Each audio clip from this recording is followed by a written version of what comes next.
talking over there, they're trying not to stare, but you like what you see. Moonwalking on the air, yeah, it ain't even fair, so on top of the beat. Better listen up, we about to make it happen. So hot, we burn it up, we just can't get enough. Now we can get started. There's a book, and you guys know I talk a lot about books, but this book I'm noticing is a game changer, so of course I need to share all about it. It's only been 7 weeks of implementing this, and this book has already changed my business. You know that I love sharing when I stumble upon those good books, and this is one of them. Not only that, but I'm currently reading this other book that I can already tell is making a big difference on my personal life, but I'll share that at the end. So this book is called The 12-Week Year. To have your year in a 12-week structure instead of 12-month structure.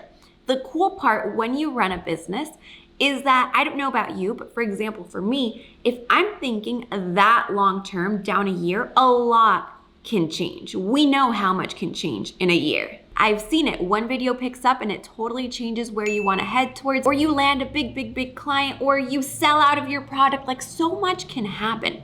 So what I really loved was actually shrinking down what we're thinking about, the time span, to those 12 weeks. I hope I don't have blueberry in my teeth, but the most interesting part is that this also pairs with an accountability system, where the book literally tells you to implement this, find a circle, or even people that aren't into it, but people that you can rely on, because the big difference and why I've seen that this is actually making an impact in my business is that you are tracking weekly how your progress is going. So you have leading indicators and lagging indicators. Leading indicator is basically, okay, what's your goal? Let's break that down into the 12 weeks and point out exactly what should be happening each week so that at the end of this 12-month period, you meet that. But like we all know, it's not just black and white. There's also underneath stuff that needs to be happening. So for example, if you want to set your goal as something monetary, what needs to be happening in the back end of it for that to actually play a part? A lot of us that also use social media like setting up social media goals when that might not be paired directly to the monetary thing, but it does correlate. We know it correlates. So a lagging indicator can be, for example, your social media metrics, while the leading indicator can actually be that monetary goal that you have set up for your business. That's what I think is so cool. So for me, I even went ahead to set a goal that was based on social media analytics, but the lagging indicator was actually based on the engagement, because that's the part that matters to me. Not necessarily the number, but the engagement at the core of it all. So watch duration, comments, all those things that actually show that people are engaging with it. And if you know me, then you know I'm all about a reward system. I love implementing things that I know I'm working towards, and if I meet that, I'll be rewarded. And if I don't meet that, then I'll push harder because I know there's a reward that stands behind this. And this is all pretty similar to the financial management system that I use for my business. And I made a whole video on that. So if you haven't already, make sure that you check that one out. So basically in this system, after the 12 weeks, what they say is to take a week and analyze how everything went. Now, in my head, I obviously tie, okay, awesome. After 12 weeks of working towards a goal, it's like a week off, a week to actually rest, think, okay, what went right, what went wrong? And for us as creators, digital online entrepreneurs, that's something that we don't do often, to see the bigger picture that we're working towards. I think that is so beneficial when we actually stop to do that. However, I have not finished my first 12-week segment. I'm on week 7 or 8, so I will keep you updated on how that goes. But this just shows that even while I'm still in the middle of it, I've already seen the progress. That's huge, because imagine if you start doing this on a consecutive basis. That means that, yes, you have your year, but you are dividing it into mini segments. Basically, the way that I see it is you're speeding up your marathon training and actually pushing hard so that you don't extend those goals out, but you make them small, tight, and to the point. That's why they say that implementing this process actually gets you 4 times better results than what you're normally accustomed to, because you're actually speeding up those goals and the actions you're taking to actually reach it. So for me, the most important part in actually seeing that difference in results has been the weekly tracking of the task. When you read the book and when you determine what goals you actually want to work towards, you can set up business goals, you can set up personal goals, and you can set up multiple goals, but the book does advise you against overloading what you can do. Don't set up 5 goals when you know it's going to be a lot harder to actually reach those goals. And you know that's something that I always say. When you're trying to do everything, you end up doing nothing. So try to keep it as simple as possible, but I do always recommend doing a personal and a business. You guys know that I'm very big on having a balance between these two sides. That's why I'm also going to share this personal book that I've been reading that is deep. So basically, the weekly task, make sure that you set up your leading, your lagging, and every week what I do on Mondays is that I schedule a task review. Every Monday, first thing I do is I open up that Excel sheet, I track my leading indicator, my lagging indicator, and I also have a task list, and I score myself on the task list. So it's not only about improving your numbers on social media, increasing the amount of income that your business is making.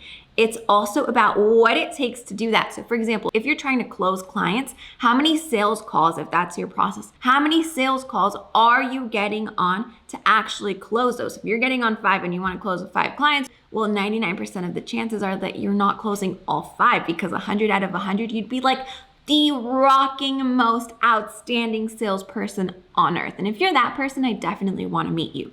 So basically, track your weekly tasks. For example, if I'm trying to increase my watch time, if I'm trying to maybe increase the number of followers, how many times am I posting? But it's not just about posting. How many times am I filming the content? How many times am I editing the content? If I want to pump out 5 reels a week, am I filming 5 reels a week? Am I editing 5 reels a week? So I have that, and I give myself a score, and from that score, I basically get the percentage of my performance during the week. I don't know about you guys, but I love this because obviously when I perform at a 70%, I get a lot different results than when I perform at a 30%. And that all trickles down to me. I'm the only one that's responsible and at fault for changing and having this drastic of a downfall. But just like that, seeing those numbers can actually help me get motivated to turn that around next week and go back up, have a huge increase, because I know what I'm pushing towards. As the book explains it, this is possible because of these 3 core principles. Number 1, the accountability, which I mentioned. Not only is it getting people involved in this process if you want. For example, I told Gabe and he was like, look, it sounds great, but I'll keep you accountable, but I can't be tracking all my things. And that's totally fine. Some people won't want to actually do it with you, but these people will keep you accountable. So if you're in the process and you're looking for somebody to keep you accountable, drop a comment below that says, keep me accountable. Work towards finding these people that you can tell them, hey, this week I performed at a 30% because I wasn't feeling this, and this. And just talking about it, I'm not saying that the other person is going to tell you what to do or what to change. That's something that the book advises against. But you just stating this can help you realize, hey, am I on the right track? Is this goal actually something realistic? And is it something that I actually want? Changing your goal is fine when you realize that maybe it's not exactly what you wanted. Now, number 2, commitment. And we all know that that's harder than it seems, but in my experience, having this weekly chart, knowing that every Monday I'm opening up and it's staying in the top of my mind has really drastically changed, because I know exactly what has to be done. And I've taken it to the next level where I've actually put in those weekly tasks into my calendar. So I know I'm blocking the time out, for example, to film, to edit, to do this, to send out an email. So that is actually getting done. It's not like, I know I have to do it, but I'm not even taking the action towards that. That doesn't help you stay committed. And last but not least, on their core principles is actually the greatness in the moment, and they describe this as making the countless decisions to do what's needed even if you don't feel like it, and immersing yourself fully in the present. I think this is great because when you're working towards something at a longer term, like when I used to set goals for a month, but I was working towards something in a 12-month time frame, it was hard to actually stay present and remember what I was working towards, why I was working towards it, and what I had to do to actually achieve it. But when you're staying present, doing the tracking, doing the work, staying committed, finding an accountability person, it all really ties in together so that there's kind of no way that you're not staying present unless you're actively just avoiding that. And that's all onto you. So don't forget to drop the comment below, and now get prepared for a book that it's on a personal side, and it's especially for people that are in a relationship, but also for those of you that are working towards being in a relationship, because it's really deep information that you need to know where you stand with it. So here it goes. This book is called 8 Dates, and it's exactly what that means. You go on 8 dates with your partner, and the book says it's for people that are dating, for people that are in the midst of maybe we're not dating, maybe we should be dating, for people that are in a long-term relationship, for people that are married, for everyone. And I honestly think that if I would have had this book even before dating, like, it just opens up your mind. So you go on these 8 dates and you talk about difficult things that people normally avoid. So each date has a different topic: commitment, sex, money, this and that. And on a personal side, I am blown away by this book. I'm so glad that I picked it up. I actually heard it recommended on a podcast and I was like, sounds super interesting. So let me dive into it. I've been doing these dates with Gabe, and honestly, you have these deep conversations on questions that they've already set up through thousands of people that they've gone through experiments and this and studies and that. These are good questions. So on a personal side, this is what we're currently doing. We're on date 4. And I know this video is supposed to be on just one book, but I couldn't leave this one out. And you guys know that I also love having that balance between business and personal. So there's a book recommendation for business and one for personal. There you have it.